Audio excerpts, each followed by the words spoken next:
Цаг хугацаа өнгөрөх тусмал бид өөрийн ирэхгүй баг өөрчлөгдөж байдаг тул бидний үзэл бодол, харах өнцөг, дуртай болон дургүй зүйл хүртэл байнга өөрчлөгдөх болно. Өмнөвчлөгтөр хэлсэнчлэн магадгүй ийм л учраас бид өмнө дуртай байсан зүйлээсээ өөрийн ч мэдлэхүй багаар хөндийрч холсныхоо дараа тэр зүйлийг л өөрчлөгдсөн гэж боддог. Тэг яг үндэ бид өөрсдөө л өөрчлөгдсөн байт юм болов уу? Жишээ нь 5 жилийн өмнө гэтэл чамайг баярлуулдаг, тогтлуулдаг байсан юмээс одоо чиний сэтгэлийг аль хэдийн хөдлөхөө болсон байдэн штэ. Тэг эртөө л 5 жил штэ. Тэгвэл 70 жилийн дараа чи яг ямар хөвшин болохыг бусад хүмүүсэд байгаа чи өөрөө ч таамаглаж чадахгүй. Хүн ер нь л удаан амьдрах тусам юмсыг мэдэж ойлгох тусам улмал амьдралаас үүд юм шиг санагдаг. Тэгвэл бүр хэдэн мянган жил амьдрчвал юу болох нь бүр төсөөлөгдөхөөс ч амар байгааз. Чамд ямар нэг эмошн тэр их хийж юмсан гэсэн хүсэл бүр зориг хүртэл үлдэх хэсэг нэрлэлцээтэй. Би лав 200 ч хүрэхгүй л амиа орж байсан баг. Тэгвэл миний өнөөдөр ярих фрейринг гэдэг аним энэ төсөөллийг бидэнд харьцангуй ойртуулж харуулсан. Яг мэдээж зохиолч мянган жил амьдарч үзээгүй юм чинь тэр дүрээ төгс бичиж чадахгүй л дээ. Гэтэ бусад анимуудтай харьцуулахад хамгийн дөхмөр эльфүүдийг төрсөн гэж бодож байна. Бас энэ ани бол зүгээр л нэг аним биш. IMDb дээр 8.9 оноотой, My Anime List-ээр бүр 913 оноогоор Full Metal-ийн хүртэл дээр гарсан тууж явсан. Тэгээд ер нь л үзэгчдээс бараг дан магтаал авч байгаа. Хин л энэ намрын хамгийн сайн аним гэж үзэж байгаа. Миний хувьд ч гэсэн бараг энэ бүгчин агааргүй болцсон байсан аним тестэд маань цэвэр агаар болж ирж ирсэн цөөх хит анимууд тэнийг байла. За тэгээ ямар ч байсан магтаж туссан болохоор одоо бишрэг оръё. За аним маань манай гол төр фрейринг гэдэг нэртэй эл болон түүний найз ууч Төрийн хааныг ялаад хаандаа шагнуулаад найр идэр хийж байгаагаар эхэлнэ. Манай хүн бол өөрөө хэдэн мянган жил амьдэрсэн эльф. Тэгээд янз бүрийн шид цуглуулж сурах хоббитэй ер нь л маш хүчтэй шидтэн гэж хэлж болно. Тэгээд мэдээч Төрийн хааныг ялсан юм чинь багийнх нь ч гэсэн хоосонгүй байж таараа. За тэгээ эднийг юу ч гэсэн нэгээр танилцуулж. Багийнхаа ер нь урт талын игнэнд нь тулдаг warrior буюу танк маягийн үүрэгтэй dwarf-ыг Aizen гэдэг. Ер нь нэлээд дуушуу зөөтэй интроверт маягийн хүмүүсийг бодлохтой арай удаан амьдэрсэн болохоор илүү mature сэтгэл хөдлөлч гэсэн багтай дүр. Харин багийнхныхаа эмчлэг үүрэгтэй спорт маягийн санваарт нь болохоор хайтер гэдэг. Мэдээж лам юм чин бурхан дэлээ итгэдэг, залбирдаг. Гэхдээ тэгсэн хэрнээ арх идэж явах удаг найрагтай хоорны ер нь харагдаж байгаа шиг инхийн цагаан тагтай биш. Харин файтер маягийн сэлэмч нь болохоор хиймэлгээд жинхэнэ гол дүр вайп өнөртүүлсэн. Хүчтэй, ухаантай, бас ер нь айгүй сайн хүн. Тэгээд ууг нь бол манай фрейрийг крашлах байхгүй юу? Тэгээд даач өөрөө 100 ч хүрэхгүй наслаад өгөх хүн фрейрийн харин хэдэн мянган жилийн настай цаашдаа ч өгөхгүй эльф гэдгийг мэдж байгаа болохоор хүчээр өөрийгөө барьт юм шиг санагддаг. За тэгээд манай төр үжигтрийн ялчаад наргаад байж байхдаа 50 жилтний харагддаг од хорхтой таардаг бөгөөд эндээ сайн харагдахгүй байна гэсэн чи манай фрейрийн тэгвэл 50 жилийн дараа дахиад илүү ойроо сарыг гэж амладаг. Манай хоёр бол 50 жилийн дараа амьд байх хэсэг нь хүртэл хэрэгцээтэй шүү дээ. Фрейрийн доллын 50 жил гэдэг хугацаа юу ч хийдгийг эндээс харж болно. Уус хамтдаа бүхтүүтээ 10 жил аялалд явж Төрийн хааны устгачаад 10 жилийн богинохоо аялал электригээд байгаас нарахад ер нь л аль хэдийн эмошн гэдэг зүйлээ эльфтан баг байхгүй болсон гэдгийг мэдэж авч болно. За тэгээд бүгөө салаад фрейрийн чин тэрүүгээр ичидүүдэд цоглуулсан шигээ явж исэн чинь аль хэдийн 50 жил өнгөрцөн байдаг. Тэгээд энэ үед хиймэлтэй таардаг бөгөөд манай өнөөх царайлаг залуу маань аль хэдийн 90 өвд хүнээс өвгөн болсон байдаг ч эльф маань байх байдгаараа л стегач цуглуулад ямар ч байсан нөгөө 50 жилийн өмнө ярьснараа илүү оройс од харахыг харна. Ер нь эльфэс бусд нь энэ мөчийг айгүй нандгинж байгаа. Манай хүнд бол ер нь л нэг цаг хугацаа өнгөрөөг болохоор тоохгүй байгаа штэ. Гэвч бодлого нөө хиймэл маань үхээд манай хүйтэн сэтгэлтэй эльф маань ч гэсэн эцэст нь ийм юм дээрээ анх удаа үйлнэ. Хэдий олон мянган жил амьдэрсэн ч гэсэн сэтгэл хөдлөл гэдэг юм жоохон шултгай үлдсэн л юм байлээ. Үүнээс хойш дахиад 20 жил өнгөрч манай санвартаа хайтер маань ч өнөө мэдхүүх төгсөн байх бөгөөд эльфэс мөх амьдруулах ядаж насыг нь жоохон шултгай уцсгах шидийг гуйдаг. Ууг нь хиймлийг өгөхэд угаасаа диваажинд очих болохоор өхлээс огтхон ч байхгүй нэгдгээд хамраад исэн аахгүй юу. Гэсэн чи яагаад гинт өхлээс айгаад ихсэн сонирхолтой ч гэсэн манай эльф манийг их бодол хөгөөлтийг зөвшөөрдөг. Тэгээ тэр шидийн судалж авах хугацаанд дайнаас өнчөрчүүлдээд хайтерт өргүүлсэн феринг гэх охинд багсах шид зааж өгөхийг бас зөвшөөрдөг. Үүнээс хойш 5-6 жил өнгөрч феринж төрөлхийн авьяаслаг охин байсан учраас бас хөөрхөн хоосонгүй хүчтэй шидтэн болсон бөгөөд хайтер эльфээс охиныг аялалтаа авч явахыг гуйж анхнаасаа л түүнийг мөх амьдрах хүсэлгүй зүгээр шалтгаан гаргаж эльфийг тэнд байлгаж байгаа охинд л шид залгахыг хүссэн гэдгийг мэдэж авна. Эльф маш тэгээд бас яаж үгүй гэж хэлэхөө зөвшөөрөөд хайтер шудлах хөөж ингээд эльф ферн хоёрын аялал одооноос эхэлж байгаа. Манай хоёр ихэндээ тэгээд ер нь байлдаж майлдахгүй даалгаврууд нь хөшөө мөшөөний юм цэвэрлэхээс хэтэрдэггүй ч гэсэн энэ болгонд л Ферн улмал суралцаар байлаа.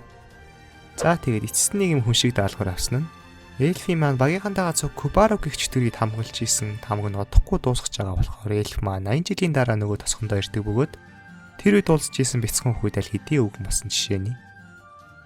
Кубаро гэж чөтгөр нь хамгаалт нэвтэлдэг тухайн үедээ бол нэлээд л хүчтэй шидтэй байсан юм шиг байгаа. Тэгээ одоо бол тэр шидийг нь судлаад аль хэдийн каунтер шиднүүдийн зохиоцсон. Ерөнхийдөө энэ аним дээр ичид гэдэг зүйл бол шинжлэх ухаанаас ялгаагүй. Судлаад шинжлээд цаг үе өнгөрөх тусам шинэ хүчтэй шид үүсдэг, цаг үе өнгөрөх тусам хуучин шиднүүдийг аргалахад амар болдог байхгүй юу? Тийм болохоор өнөөх 80 жилийн өмнө аюул тарьж исэн чөтгөрийг хангалттай судалсан болохоор манай ил маань ядах юмгүй ялчдаг. Нэрээ энэ ертөнцид ичид гэдэг зүйл нь бас шашнаас тусдаа оршдог. Манай эльф бол ерөнхийдөө үхлийн дараах амьдрал сүнс эдэрт итгэдэг. Этис талдаа. Харин Айзенгэт нөгөө дварф болохоор үнд итгэхийг хүсэж исэн учраас Хайтер зэргүүтээ найзуудтайгаа холбоо тогтоохын тулд хойд нутг руу аялд гарч Диважингийн талаар олж мэдхийг эльфээс гуйна.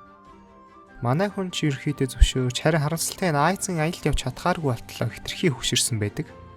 Ингээд эльф маань Фернтэйгээ цуг аяллаа өргөжлүүлж өгсдийн байдаг ойруу орж яг хүндээ зүгээр л илүүшин ард нь нэг мангасын төрөл зүйл байгаа гэдгийг мэдэж авч устгадаг бөгөөд зорилготой мэдээж хүрч чадаагүй болохоор аяллаа өргөжлүүлж цаашаа явна лууг устгахаар болдог. Гэвч лууг устгахад тэр хоёрт вариор хэрэгтэй учраас лууг ялж тосгоныг аварсан Баатар хийгддэг. Старк гэх залуу хүнтэй уулзахаар болно.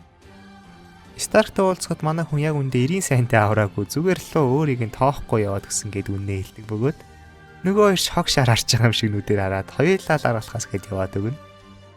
Гэвч Старк маань аимхал болохоос Айзны хамгийн хүчтэй шав болохоор ер нь л хоосонгүй лууг бүр ганцаараа ялчдаг. Энэ дөрөвтэй ерөнхийдөө зэний цэт аягүй төстэй санагдсан. За тэгээд Старк өөрийн хүчтэй гэдгийг баталсан болохоор манай хоёртой нэгтээд гуруулаа болоод цаашаа аялдаа явна. Харин дараагийн аяллаараа манай гурвны хотод явж байтал эл маань гинэт 4 метрээ шууд дайрах гэж байгаа. Цэргүүд баригдаад 3 жил шоронд хоригдохоор болдог.